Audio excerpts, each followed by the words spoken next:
My former manager called an emergency meeting to announce he'd discovered a revolutionary new communication tool for the office. He spent 45 minutes explaining email with the enthusiasm of someone who'd invented fire. We'd been using email for years, but he'd apparently just learned to check his inbox. He demanded we all start using this cutting-edge technology immediately. The IT department nearly cried when he asked them to install the email system company-wide. Boss legitimately believed that working from home meant we were physically building things at our houses.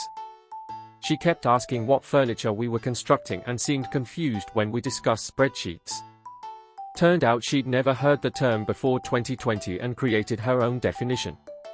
When corrected, she argued her interpretation made more sense logically. She still occasionally asks to see photos of our home projects during video calls.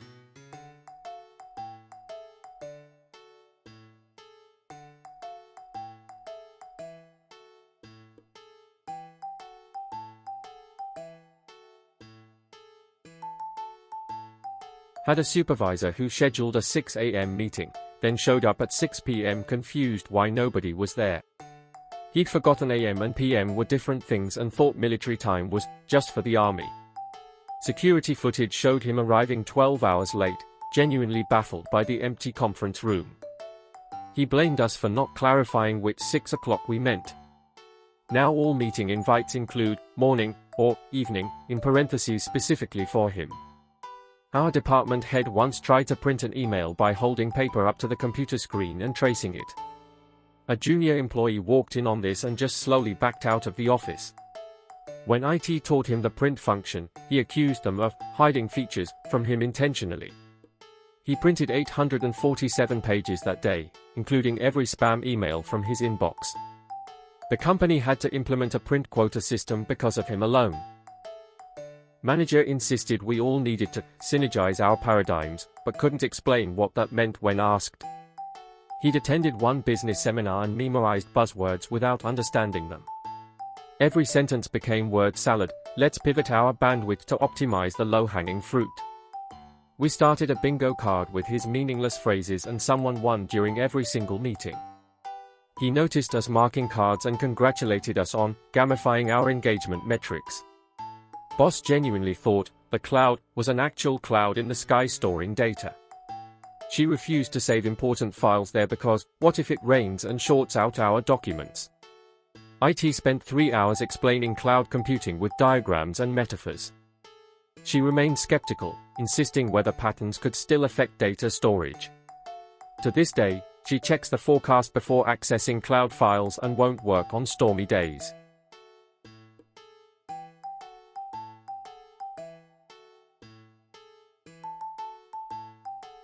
CEO of a small company didn't understand that Alaska and Hawaii are US states. He planned an international expansion to both and budgeted for currency exchange and passports. When his assistant corrected him, he pulled out a map where they were in separate boxes.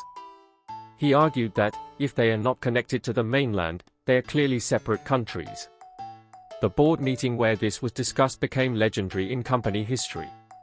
Supervisor told me I couldn't take my birthday off because everyone has the same birthday, we're all born. I stood there trying to figure out if this was a joke or a genuine misunderstanding of how birthdays work. Turns out he thought birthday meant the collective day humans were born as a species. When I explained personal birth dates, he looked at me like I was lying. He still doesn't fully grasp why we celebrate different days and thinks it's overly complicated.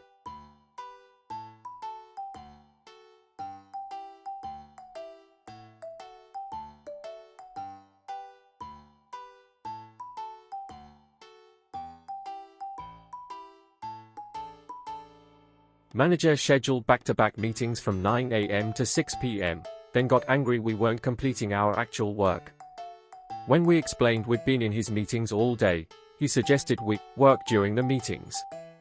He literally expected us to do spreadsheets while presenting quarterly reports simultaneously. His solution was adding a 7 a.m. meeting to plan how to work during other meetings. 3 people quit that month, citing him specifically in their exit interviews. Boss panicked during a presentation because she couldn't find the any key when the screen said, press any key to continue. She called IT support in front of 30 clients while frantically searching her keyboard. The tech tried explaining over speakerphone that any key means any button. She insisted there must be a specific key labeled any, and accused IT of poor keyboard labeling. Clients were trying not to laugh as she pressed every key individually asking, "Is this the any key?" Department head implemented a mandatory fun policy where smiling was required or you'd get written up. He hired smile monitors to patrol the office with clipboards documenting facial expressions. People started getting disciplinary notices for insufficient enthusiasm during lunch breaks. Union representatives had to explain that you can't legally mandate emotions. He compromised by making smile quotas strongly recommended instead of mandatory, missing the entire point.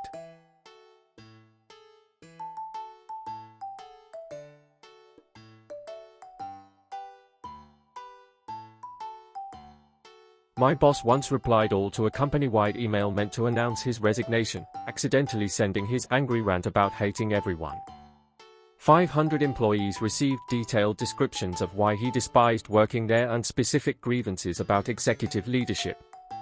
He then sent another reply all asking us to please ignore and delete the previous email. IT had to explain that you can't unsend emails that 500 people had already read. He showed up to work the next day acting like nothing happened. Manager didn't understand time zones and scheduled a call with our Tokyo office at 3 a.m. their time. When they didn't answer, he filed complaints about their poor work ethic and availability. Someone explained time zones using a globe and flashlight demonstration. He insisted Japan should just adjust their schedule to match ours since we're headquarters. Now every international meeting invite includes a world clock converter that he still doesn't look at. Boss made us all install a productivity app that tracked our keystrokes per minute, then panicked when his own score was lowest. He accused the app of being broken because managers think more, so we should type faster. He demanded IT rig the system to show him as most productive. When they refused, he banned the app company-wide and denied ever suggesting it. We all have screenshots of his original enthusiastic email about objective productivity metrics. Supervisor held a team meeting to brainstorm why our team meetings were unproductive, creating the most meta waste of time possible. She made us discuss meeting efficiency during a 2-hour meeting that solved nothing.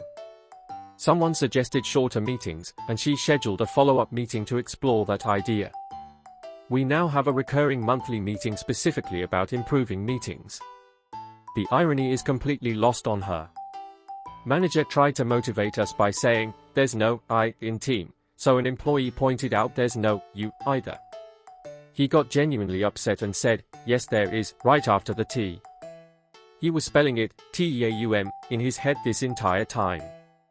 When corrected, he insisted his version makes more phonetic sense and blamed English for being confusing. He still occasionally writes TEAUM in emails and nobody corrects him anymore.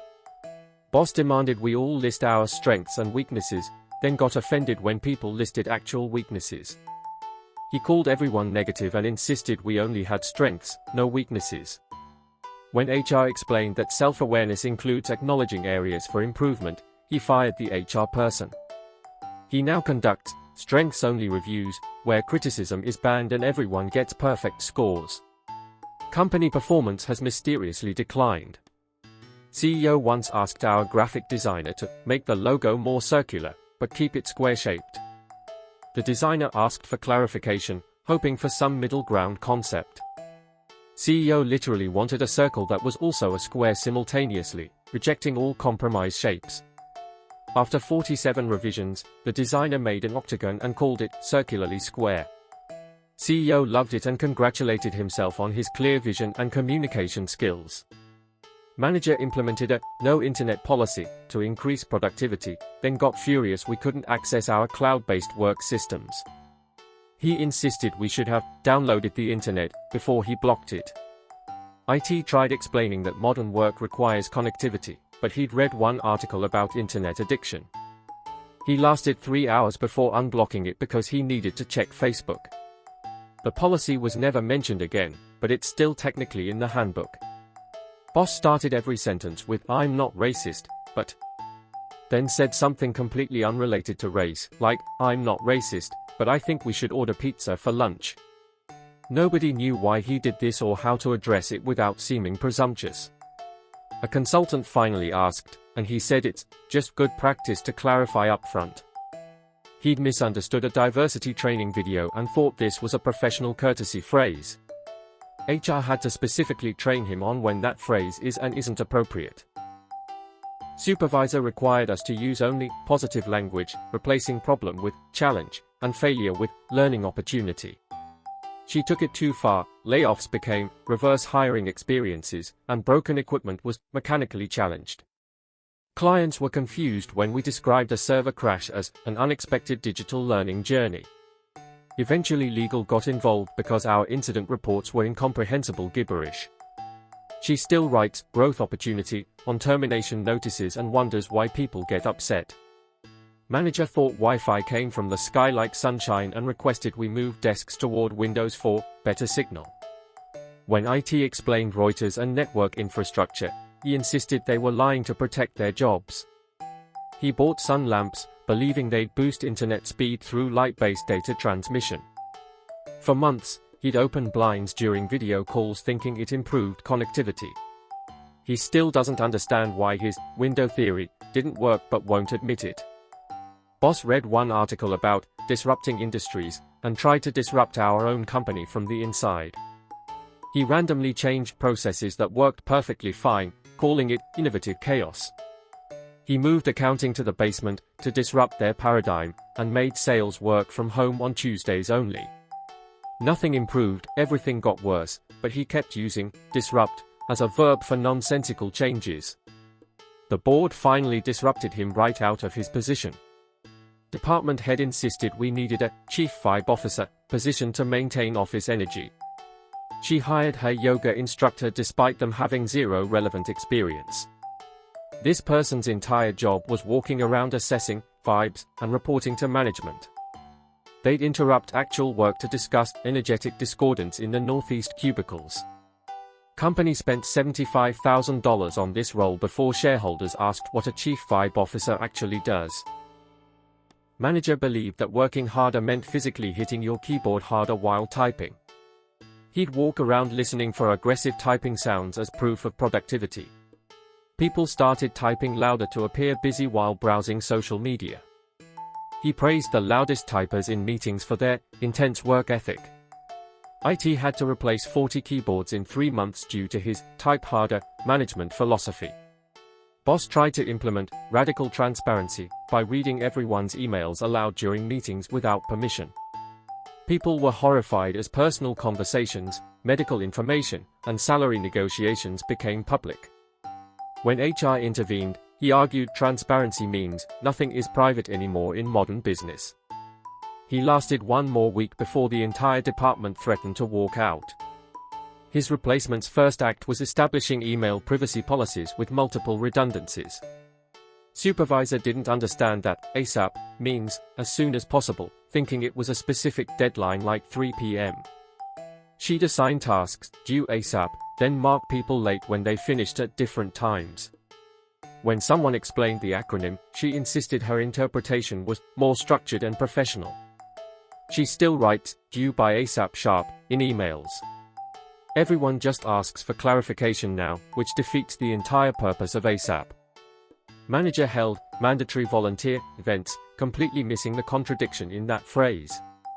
When employees pointed out that mandatory volunteering isn't volunteering, he accused them of being semantically difficult. He made attendance sheets for the voluntary mandatory weekend activities. Union representatives had a field day explaining why forced unpaid weekend work violates labor laws. He now calls them strongly suggested team bonding with implied consequences, and still doesn't get it. Boss discovered emojis and started using them exclusively in all professional communication, including client contracts. Legal documents had smiley faces instead of signatures, and termination notices included crying emojis. A lawyer client called asking if our company was having a stroke. When told this was unprofessional, he argued emojis are the language of the future. IT eventually restricted his emoji access, and he filed a complaint about digital censorship. Final story, CEO didn't believe in lunch breaks because lions don't stop hunting to eat, they eat what they hunt. He expected us to eat at our desks while working and showed Lion King clips as motivational material. HR staged an intervention after he tried making "Hunt Your Lunch" the company motto.